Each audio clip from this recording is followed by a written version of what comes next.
Looking forward to it going further. Thank you. Very good one. I'm going to call Honi Hauerera.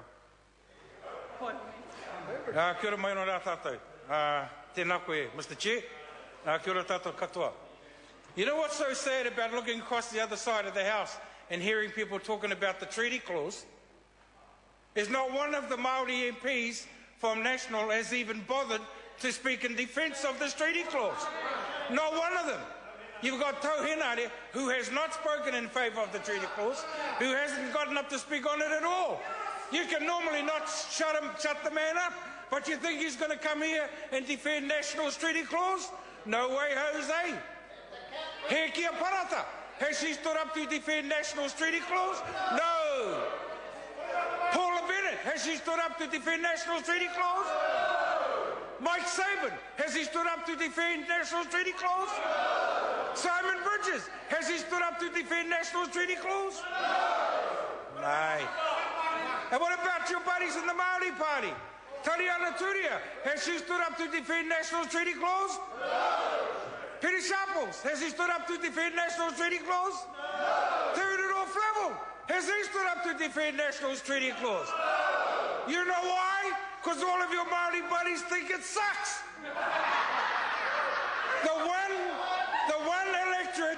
The one electorate that's always backed you guys has been tū whare toa. Georgina Te Hehu, come hell or high water, always backed National. What happens? She goes off for 5 minutes and you're kicking her tribe in the teeth.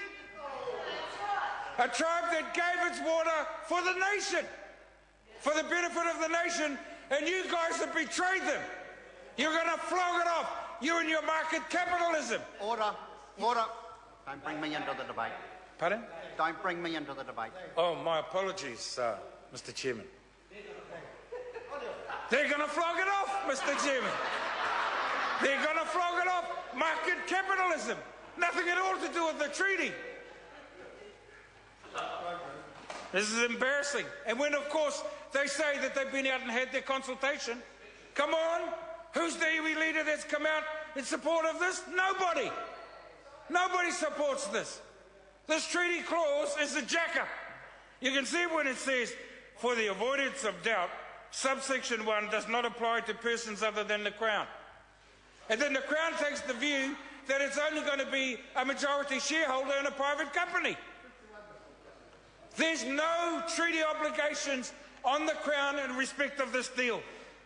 And I heard somebody speaking earlier about the Crown's recognition of the treaty as being cast in concrete when it comes to water. Wonderful statement. What happens? The New Zealand Māori Council says, right, let's test that commitment. Let's take it to the Waitangi Tribunal and see what the Māori interest is. And what does this government do? Opposes the New Zealand Māori Council even getting a hearing. Mate, this ain't got nothing to do with National Party supporting Māori interest in water or recognising Māori interest in water or anything of the sort. It's about betraying that Māori interest in the water. So, mihi atu ki taku tuahine e noho nei, te Nanaia. Waikato Tainui seem to have got themselves a nice private deal. So congratulations to them. But I mean, if this was supposed to be for everybody, how come other Māoris didn't get it? And why did Tainui get it and Tū Wharetoa get a kick in the teeth?